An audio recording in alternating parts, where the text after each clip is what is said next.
વાત કરીએ મોરબીની મચ્છુ નદીમાં ડૂબેલા ત્રણેય લોકોના મૃતદેહ મળ્યા છે. ફાયરની ટીમે આજે 2 લોકોના મૃતદેહને બહાર કાઢ્યા. આજે ચિરાગ પરમાર અને ધર્મેશ ભંખોડિયાનો મૃતદેહ મળી આવ્યો છે. તો ગઈકાલે ગૌરવ ભંખોડિયાનો મૃતદેહ મળી આવ્યો હતો. ગઈકાલે સાદુળતા ગામ નજીક મચ્છુ નદીમાં આ 3 લોકો ડૂબ્યા હતા.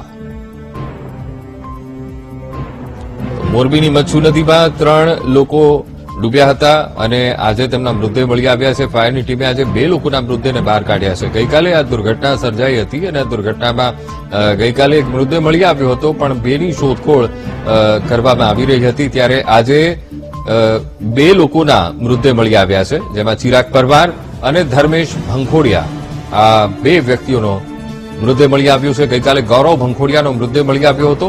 ત્યારે ગઈકાલે સાદુળતા ગામ નજીક મચ્છુ નદીમાં આ 3 લોકો ડૂબ્યા હતા. આ વિસ્તારમાં આ ઘટનાથી ગમગીની ફેલાઈ ગઈ છે. તો મોરબીની મચ્છુ નદીમાં ડૂબેલા 3 લોકોના મૃતદેહ મળી ગયા છે.